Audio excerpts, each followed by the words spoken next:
لیکن ساتھ ہی آج کی ڈیولپمنٹ یہ ہے کہ جناب مریم نواز صاحبہ کو ان کا پاسپورٹ جو ہے واپس مل گیا، جس کو وہ بہت بڑی فتح کے طور پہ تعبیر کر رہی ہیں. اس سے پہلے اسحاق ڈار صاحب یہاں پہ آ چکے ہیں، اب سنا ہے کہ نواز شریف صاحب بھی یہاں پہ آئیں گے. یہ ساری سچویشن کو آپ کیسے دیکھتے ہیں؟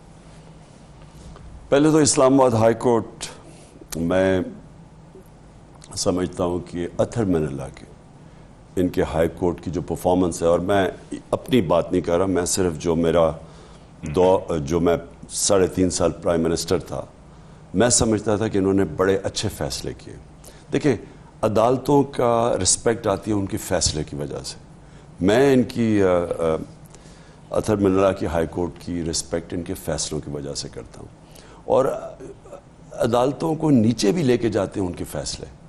اور وہ جو یہ فیصلہ ہے ان کا مریم کا، اب اس میں عدالت کا کتنا ہاتھ ہے میں جانتا نہیں ہوں، لیکن مجھے اتنا پتہ ہے کہ پروسیکیوشن ساتھ مل گئی تھی، اور ساتھ انہوں نے قانون ایسے بنا دیے ہیں کہ آج اپنے آپ کو بچانے کے لیے، اس کرپشن کے ٹولے نے اپنے آپ کو بچانے کے لیے جو NRO لیا ہے، جو انہوں نے امینڈمنٹس کیے ہیں نیب لاء میں، جو انہوں نے مجھے بلیک میل کیا سارا وقت کہ میں بھی ان کو کسی طرح وہ NRO دے دوں، انہوں نے اصل میں کیا انہوں نے پاکستان کے اندر طاقتور چوروں کا راستہ کھول دیا.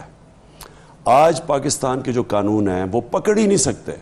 آج وائٹ کالر کرائم ناممکن ہے پکڑنی، کیونکہ انہوں نے 2 چیزیں کر دی ہیں، جو 2 خاص چیزیں. ایک کہ باہر سے، اب میں چوری کر کے پیسہ پاکستان باہر بھیج دیتا ہوں، پتہ چل جاتا ہے مثلا ان کے ایون فیلڈ 4 بڑے بڑے محلات لندن کے سب سے مہنگے علاقے کے اندر پتہ ہے کہ ان کے ہیں. اب بجائے ساری دنیا میں ہونا یہ چاہیے تھا کہ آپ بتائیں کہ کدھر سے آپ کے پاس پیسہ آیا، کیونکہ آپ پبلک آفس ہولڈر ہیں. یہ پرائم منسٹر تھا جب یہ خریدے ہیں، کدھر سے پیسہ آیا؟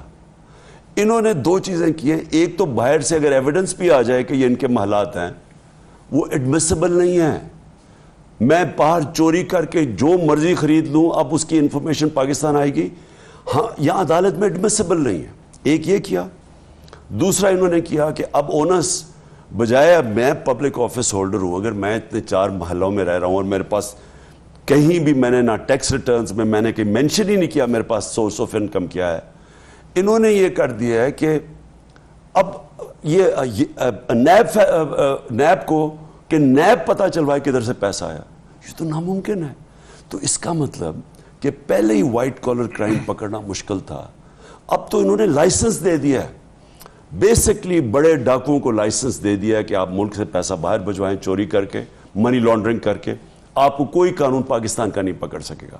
تو مریم کو اور نواز شریف اور اسحاق ڈار کو بچاتے بچاتے، اور زرداری کو، کیونکہ وہ بھی اب بچ جائے گا، یعنی زرداری بھی اب ڈرائی کلین ہوگا. یہ جو انہوں نے قوانین بنائے ہیں، میں سمجھتا ہوں کہ پاکستان کی تاریخ میں نے کبھی اس طرح کے حالات نہیں دیکھے جو آج ہیں. میں نے کبھی ایک لوگوں کو لائسنس ملتا وہ چوری کرنے کا کسی بھی معاشرے کے اندر ایسے نہیں دیکھا جو آج پاکستان میں ہے. میں سمجھتا ہوں کہ یہ پاکستان کے لیے ایک انگریزی میں ورڈ ہے ایگزسٹینشل تھریٹ. یہ ہماری ایگزسٹنس کی اب اس کا خطرہ ہے. ہم اب ادھر پہنچ گئے ہیں جس کو کہتے ہیں کراس روڈز. سیدھا ہم جاتے ہیں تو تباہی، یا ہم ایک طرف جائیں گے ان کے خلاف جو میں مارچ کر رہا ہوں، یا دوسری طرف ان کے ساتھ چلیں گے اور ان کے بچوں کے ساتھ، تو آگے پاکستان کو کوئی مستقبل نہیں ہے. تو ہم ادھر اب کھڑے ہیں اس موڑ پہ.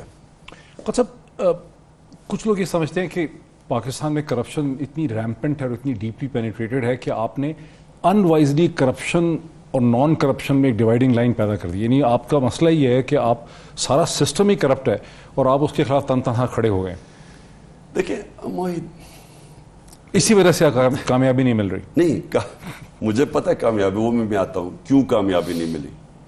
لیکن موہد، سب سے بڑی بات یہ ہے، میں نے ان معاشرے دیکھے ہوئے ہیں جو کامیاب معاشرے ہیں. میں 18 سال کی عمر میں انگلینڈ گیا، میں نے وہاں یونیورسٹی پڑھی، پھر میں کوئی پتہ نہیں 20 سال وہاں 18-20 سال گرمیوں میں پروفیشنل کرکٹ کھیلتا تھا اور سردیوں میں پاکستان آتا تھا. تو میں نے موازنہ کیا دونوں معاشروں کا. اگر آپ میرے سے پوچھیں نا کہ ایک چیز کیا ہے جو ملک کو اوپر لے کے جائے گی، ایک چیز میں کہوں گا رول آف لا، انصاف، قانون کی حکمرانی. ایک چیز جو ہوتی ہے نا، جو امیر اور غریب ملکوں کے اندر فرق ہے، وہ یہ ہے جو میں نے اپنی اسی لیے پارٹی کا نام انصاف کی تحریک رکھا تھا. مدینہ کی ریاست میں کیا کیا تھا نبی صلی اللہ علیہ وسلم نے؟ سب سے پہلے عدل اور انصاف قائم کیا تھا. وہ ہوتی ہے بنیاد. اس کے ساتھ ایک اور چیز اللہ کا حکم ہے کہ امر بالمعروف. آپ اچھائی کے ساتھ کھڑے ہو, برائی کے خلاف کھڑے ہو. ایک معاشرے کو حکم دیا ہوا ہے کہ اگر آپ اپنے آپ کو بچانا ہے, آپ نے اوپر آپ کی پرواز ہونی ہے, تو آپ نے برائی کے خلاف جہاد کرنی ہے اور اچھائی کے ساتھ کھڑا ہونا ہے. جب معاشرے کے اندر اچھے اور برے کی تمیز ختم ہوتی ہے, وہ مر جاتا ہے معاشرہ. انہوں نے, چوروں نے یہ کیا ہمارے ساتھ. دیکھیں میں کیوں نہیں ان سے ملتا تھا, یہ شہباز شریف سے, جی یہ ملتا نہیں ہے, بڑا تکبر ہے. اگر میں ان کو ملتا ہوں, میں لیجیٹمائز کر دیتا ہوں. اس کا مطلب کہ چوری اور کرپشن میں کوئی بری چیز ہی نہیں ہے. آپ سارا وقت کہتے ہیں جی ہم سیاسی ہیں. آپ انگلینڈ میں بھی تو سیاسی ہیں. آپ یہ چوری اس سے کیا, یہ تو اربوں روپے کی چوری ہے نا, تو اس کا صرف جو پکڑی گئی سامنے آئی ہے. 16 ارب کا کیس ہے نا ایف آئی اے کے اندر, جو اب معاف کروا رہا ہے. 16 ارب روپیہ, 8 ارب روپیہ کا ٹی ٹی کا کیس وہ نیب میں پڑا ہے, وہ معاف ہو جائے گا. ان کے سارے جو ٹوٹل کیسز ہیں 1100 ارب روپیہ, $5 بلین اس ملک کا, یہ معاف کروائیں گے آپ یہ قانون پاس کر کے. دیکھیں معاشرے کو اگر آپ نے تباہ کرنا ہے, آپ اس کے اندر سے انصاف ختم کر دیں. آپ معاشرے کے اندر طاقتور چوروں کو نہ پکڑیں اور غریبوں کو, چوروں کو پکڑیں, معاشرہ تباہ ہو جاتا ہے, جو ہمارے نبی صلی اللہ علیہ وسلم نے کہا. سو جو آپ بات کر رہے ہیں نا کہ میں کامیاب کیوں نہیں ہوا, کامیاب کیوں نہیں ہوا؟ کامیاب اس لیے نہیں ہوا کہ یہاں جو طاقتور تھے ان کی جڑیں اتنی زیادہ, طاقتور ڈاکو جو میں کہہ رہا ہوں, جو طاقتور مجرم تھے اس ملک کے, ان کی جڑیں اتنی نیچے تھیں کہ وہ جو میری جنگ تھی, میں کیوں پہلے دن سے کہتا تھا میں این آر او نہیں دوں گا, میں پہلے دن سے کہہ رہا تھا. مطلب یہ تھا کہ یہ کرتے کیا ہیں کہ یہ طاقتور آ کے اکٹھے ہو جاتے ہیں. میں نے پریڈکٹ کیا, میں نے آج سے 11 سال پہلے پریڈکٹ کیا کہ جب میں آؤں گا یہ دونوں اکٹھے ہو جائیں گے, کیونکہ دونوں کرپٹ ہیں. ان کا انٹرسٹ یہ ہے کہ ان کی پیسہ بچے. اب پیسہ پہلے چوری کرنے میں نقصان پہنچایا, اب اس کو بچانے کے اندر. اور پیسہ جب بچاتے ہیں, جب یہ اپنا پیسہ بچاتے ہیں, یہ معاشرے کو تباہ کر دیتے ہیں, کیونکہ انہوں نے سب کے لیے دروازے کھول دیے چوری کے. اچھا, اب پتہ نہیں آپ کے کانوں میں بات پہنچی ہے کہ نہیں کہ محترمہ مریم نواز صاحبہ یہ کہہ رہی ہیں کہ عمران خان صاحب رول آف لا کی, قانون کی تو بات کرتے ہیں, لیکن جو سائفر ہے وہ چوری کر کے لے گئے ہیں بنی گالہ میں, انہوں نے اس کو چھپا لیا ہے اور اس کو ریکور کرنا ہے. جس طرح سے ڈونلڈ ٹرمپ کے ڈاکومنٹس جو ہیں وہ ایف بی آئی نے ریکور کیے ہیں, ہمیں ریڈ کرنا پڑے گا بنی گالہ میں وہ کاغذ نکالنے کے لیے, بیکاز یہ نیشنل سیکورٹی تھریٹ ہے. مریم, اس پہ کیبنٹ نے فیصلہ بھی کیا ہے. پرابلم یہ ہے کہ یہ زیادہ تر لوگ پڑھے لکھے بھی نہیں ہیں, ان کی کوئی اتنی تعلیم بھی نہیں ہے نہ, اور یہ کوشش کرتے ہیں علم حاصل کرنے کے لیے. ان سے پہلے پوچھیں کہ سائفر کی جو ماسٹر کاپی ہے وہ تو فورن آفس میں پڑی ہوئی ہے. پہلے فورن آفس سے تو پوچھ لیں کہ آپ کے پاس سائفر کی ماسٹر کاپی ہے.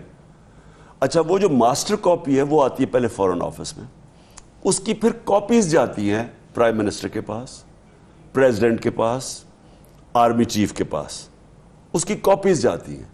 اور وہ جو ماسٹر کاپی ہے وہ آج فورن آفس میں پڑی ہوئی ہے. اور جو ہم نے کیا کیا تھا, ہم نے وہ سائفر کی جو کاپیز تھیں ڈاکٹر عارف علوی پریزیڈنٹ نے بھجوائی سی جے کو, ہم نے بھجوائی اسپیکر کے پاس. اسپیکر نے پہلے سب کو دکھایا, اپوزیشن کو, جان کے انہوں نے نہیں دیکھی کیونکہ یہ سازش کا حصہ ہے, اور پھر اس نے بھیج دی سی جے کے پاس, چیف جسٹس کے پاس. اب میں سوال یہ پوچھتا ہوں کہ یہ کس سائفر کی چوری کی بات کر رہے ہیں؟ ماسٹر کاپی تو پڑی ہوئی ہے وہاں. ان چاہتے کیا یہ کرنا؟ پہلے تو یہ بھی یہ کیبنٹ کا فیصلہ ہوا ہے. اچھا, کیبنٹ پہلے اپنے ہی, وہ کیبنٹ کے ذرا میٹنگز, ہماری آخری کیبنٹ کی میٹنگ کے منٹس اگر پڑھ لیں تو ہم نے سائفر کو ڈی کلاسیفائی کر دیا ہے. اس کے اوپر کچھ ہو ہی نہیں سکتا.